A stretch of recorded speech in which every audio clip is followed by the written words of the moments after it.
Bismillahirrahmanirrahim. Assalamualaikum warahmatullahi ta'ala wabarakatuh. Seperti biasa, kita akan membincangkan tentang subjek usuluddin bagi tingkatan 2, pelajaran yang pertama, bab sirah, yang bertajuk Al-Arab Qabla Al-Bi'sah, iaitu keadaan bangsa Arab sebelum kebangkitan Nabi Muhammad SAW.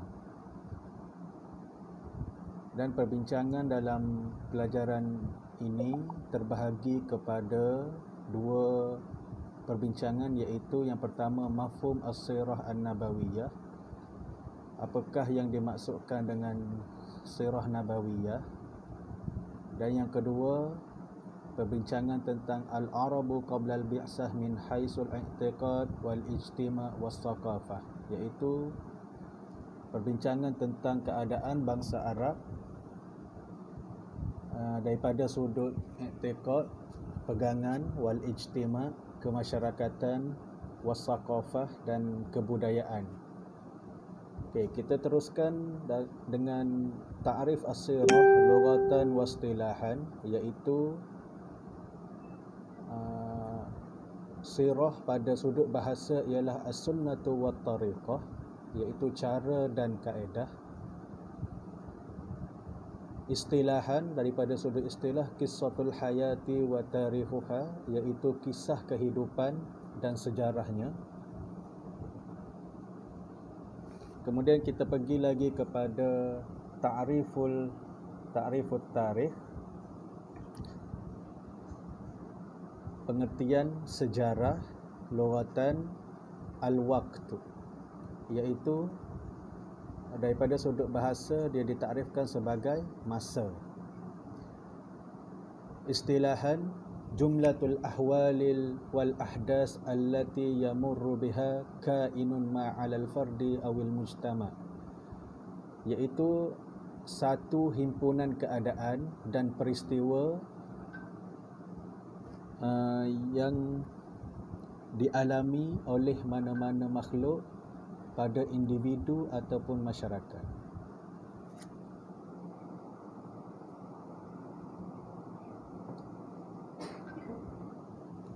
Kemudian bayin ahwalul Arab qabla al-bi'sah, keadaan bangsa Arab sebelum kebangkitan Nabi Muhammad sallallahu alaihi wasallam. Yang pertama, kita bincang daripada sudut i'tiqad. Disebut bada asyirku binaqlihim al-hijarah minal harami litabarruki biha wat tawaf, iaitu keadaan pada masa ni mereka melakukan syirik. Syirik bermula apabila mereka memindahkan batu daripada tanah haram untuk keberkatan dengannya, wat tawafu biha, dan melakukan tawaf ke atas batu tersebut.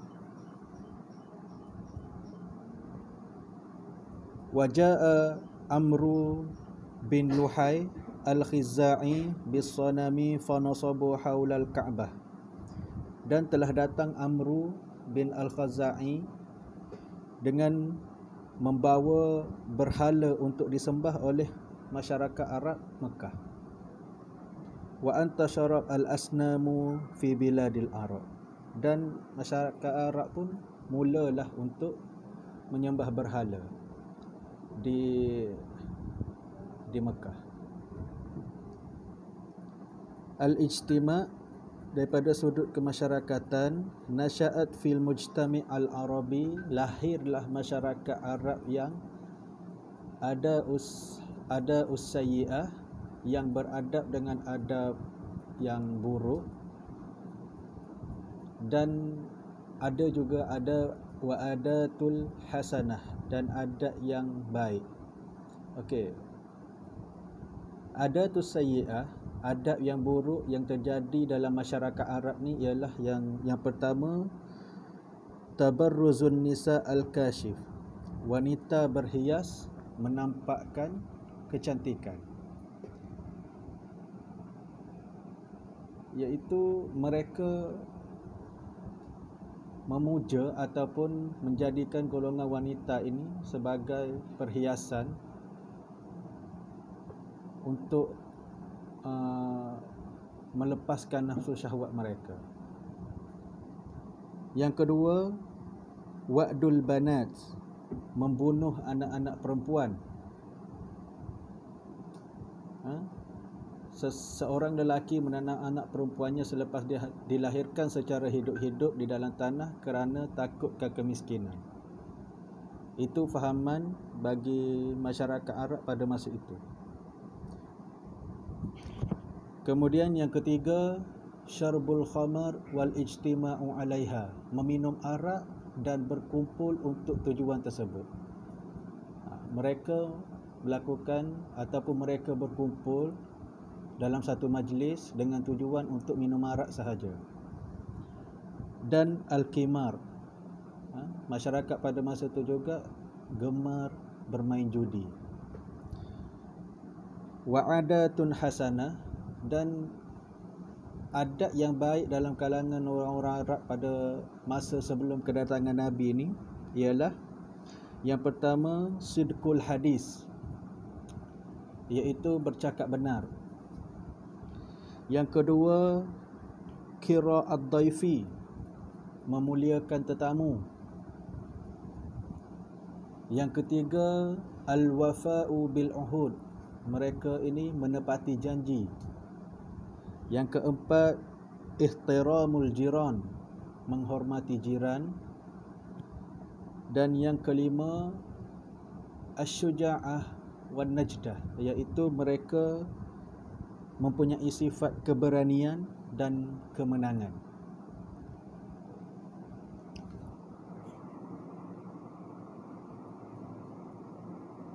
Okey, daripada sudut as-saqafah, iaitu budaya.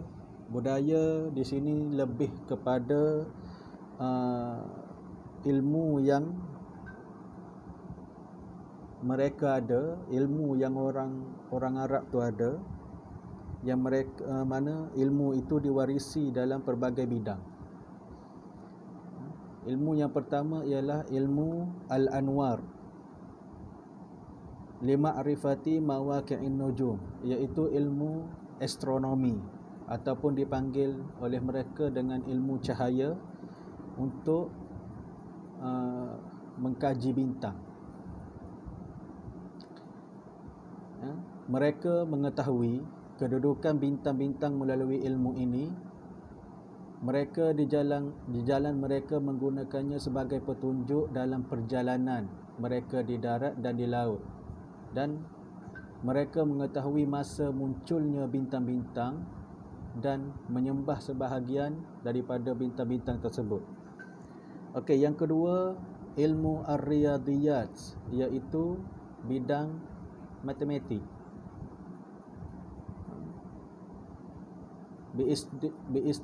Biistikhdami anmatan kasirah, iaitu mereka menggunakan banyak bentuk ilmu matematik disebabkan oleh mereka ni. Kita tahu orang Arab ni kerja dia adalah berniaga, dan orang yang berniaga ni kebanyakannya menggunakan ilmu matematik. Kemudian yang ketiga, al-tib, bidang perubatan. Bara'a wa abrazal al-atiba'u kal Haris bin Kaladah wa Ibnul Hizyam wa Zainab, iaitu telah muncul kebanyakan mereka doktor yang hebat seperti Haris bin Kaldah, Ibnu Hizyam dan Zainab. Yang keempat, al-ansabu wal ayyam, mereka ini mahir dalam ilmu nasab dan rahsia hari. Yasta'miluna fil hawadis as-sa'ri wal intiqam, mereka menggunakan ilmu ini ketika menuntut bela dan membalas dendam. Kalau sekiranya terjadi sesuatu pembunuhan antara kabilah, mereka dapat tahu daripada nasab keturunan mereka yang contohnya si pembunuh tu anak siapa, cucu siapa, dan mereka dapat mengetahui, dan mereka akan melancarkan satu macam balas dendam mengikut hari yang mereka rasa sesuai. Sebab itulah mereka mahir dalam al-ansabu wal ayyam, mahir dalam bidang ilmu nasab, keturunan dan ilmu rahsia hari. Okey, dan yang kelima, yang terakhir, al-amsalu wal hikam. Mereka ini mahir dalam bidang peribahasa dan kata-kata hikmah. Wujudu hazihil hikam fi syi'ril jahili, yang terdapat dalam banyak puisi-puisi Arab jahiliyah.